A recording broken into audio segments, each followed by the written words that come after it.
Well, now let's talk about what we know about what happens to people who live near cell towers. Because contrary to what you may have heard from Duke Energy and others, there are studies showing that wireless radiation from cell towers can have biological effects. And I'm going to talk to you about two of those. And stay tuned for those of you who care about bees and trees and birds and bunnies. This section is for you. Studies have been done in India, where, as those of you who may have been there know, it's a very crowded country.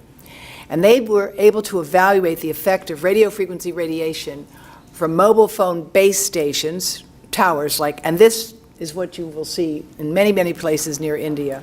And you have a couple of them around here.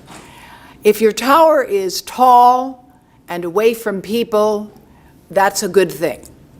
But in India, you don't have too many opportunities to do that. It's so dense. So what they were able to do was to compare people who lived within 80 meters, that's about 250 feet, to those who lived more than 300 meters, that's about 1,000 feet, away from towers. And remember, they had exposures that were lower, right? Lower than many countries.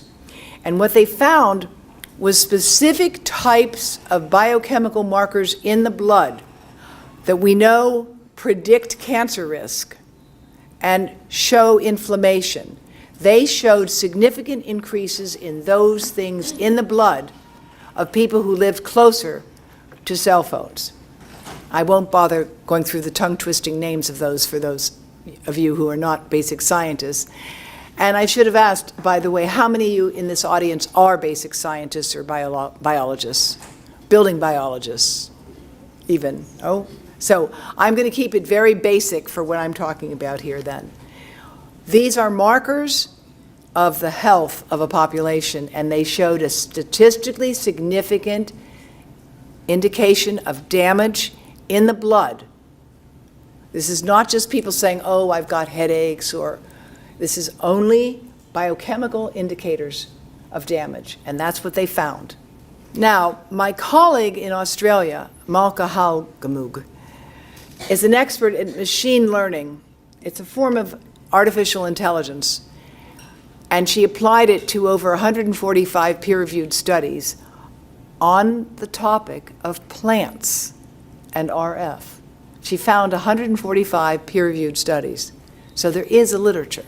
And she asked the machine, so to speak, to tell us what it found. So you put the data into the machine and it spits it out. Now, I wouldn't want to have my nuclear power plants designed this way, if at all. But it is an interesting analysis to carry out. And she showed significant impacts of radiation on plant stems and roots and leaves and uptake of nutrients, including nitrification and other measurements. Normally, you would think this would have been like a rifle shot around the world. But I need not tell this group here that very few people care about plants and trees. But those of us who do are deeply concerned about what this means. And I want to invite you to be part of my, I guess what's crowdsourced scientific research. If you encounter a tower and nearby, within 10 or 20 feet, you see a tree without leaves on it, as you will find when you start looking, please take a picture of it, make a video of it with the date indicated, and send it to info@ehtrust.org, because we know this is existing, and I'm going to show you how we know in a moment. We also know that bees are affected by cell phone radiation. Now, research has been done in the past several years that has identified the cryptochrome. Crypto meaning hidden, and chrome meaning color. The cryptochrome is a small protein behind the eye of every migrating animal. Cryptochrome. Bees, ravens, other birds, bears, antelope, all migrating animals that have been studied have a cryptochrome. The cryptochrome is like an inboard GPS. It senses the Earth's magnetic field, and that is how animals navigate. And there've been some brilliant research on it where they put goggles on rock doves, goggles, so they were blind, and then release them. Now, these are the kind of birds that normally fly home, right? They released them, and they got home, although they couldn't see. And that was evidence that there was an inborn capacity for these animals to sense something in the Earth's magnetic field. And that capacity is being disrupted by some things nowadays. Watch this. New research from scientists at Punjab University in India claims microwave radiation from mobile phones could be part of the problem. Researchers fitted mobile phones to a hive and powered them up for 2 15-minute periods each day. After 3 months, they found the bees stopped producing honey, egg production by the queen bee halved, and the size of the hive dramatically reduced. I spoke to an independent scientist in the UK about how the bees might have been affected. He pointed out that bees have a pigment called cryptochrome. Animals, including insects, use cryptochrome for navigation. They use it to sense the direction of the Earth's magnetic field.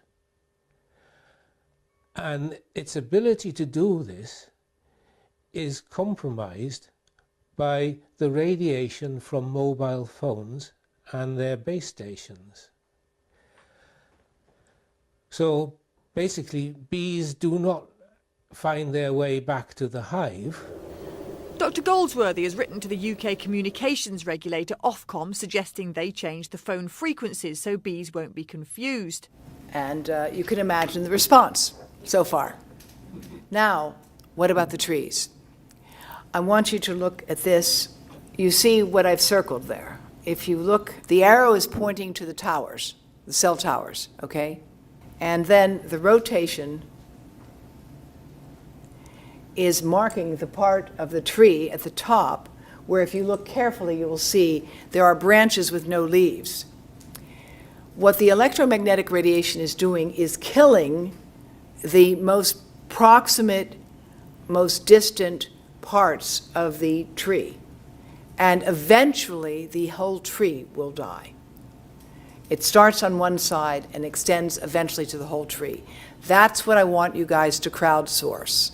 I can put up, I actually think, does anyone here knows how to work Instagram and all that jazz? I'd like to invite you to help me do this, because I'm sure this is happening here. And you need towers that have been around for, what, Dinah, maybe 5 years or so? We can find them. Now, this documentary is from a group called Investigate Europe, and it frankly speaks for itself. There's a revolution on the way. It's the 5G revolution. Although some say this will be more like an experiment that will affect billions of people. 5G stands for 5th generation mobile services. The internet will be faster than ever.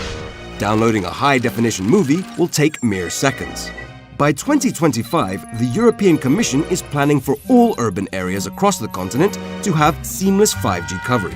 This will enable a new age in the Internet of Things. Smart driverless cars and smart hospitals, smart fridges, coffee makers, and even baby diapers. But what citizens are not told is that for this to happen, countless new antennas will be added.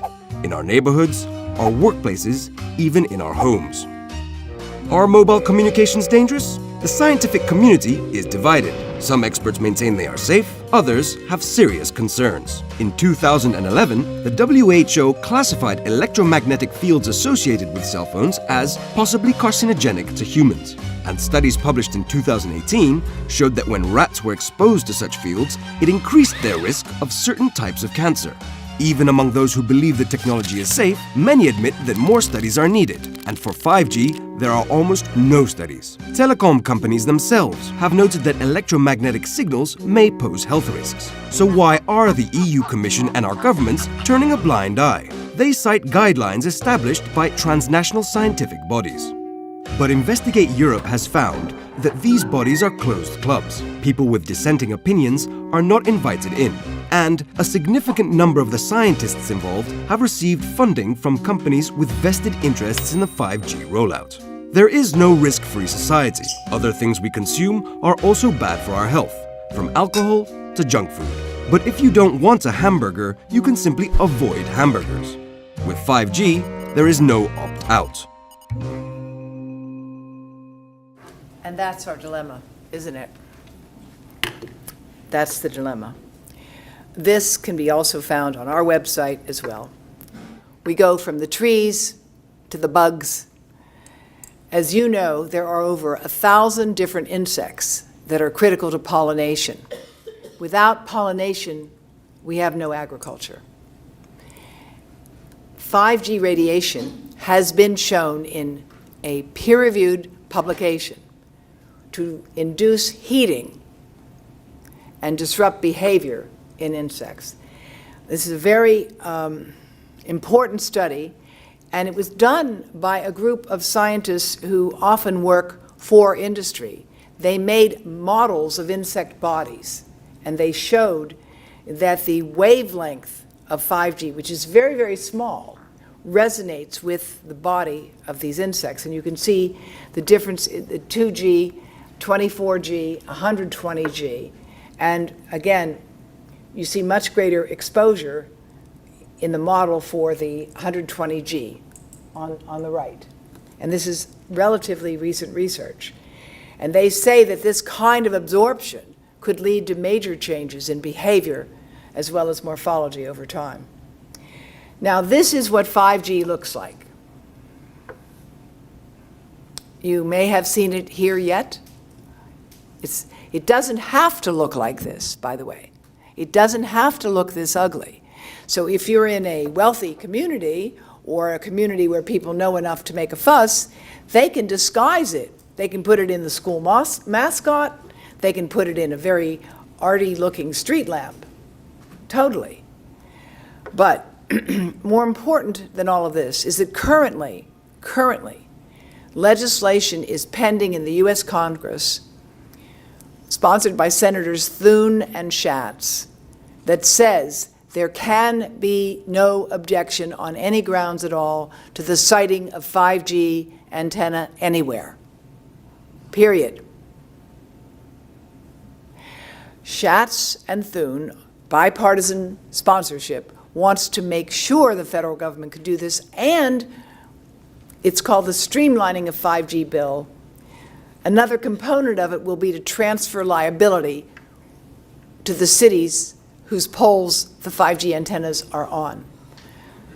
Liability is a huge problem for this industry.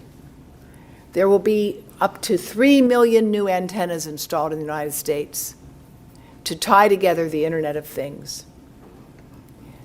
The streamlining bills at the state level, as well as this federal bill I just told you about, are on the block.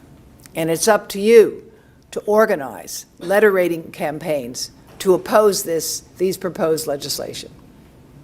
Now, in case you need any other motivation, I want to share with you this video, and I'm curious to know how many of you have seen it before, that shows what the 5G system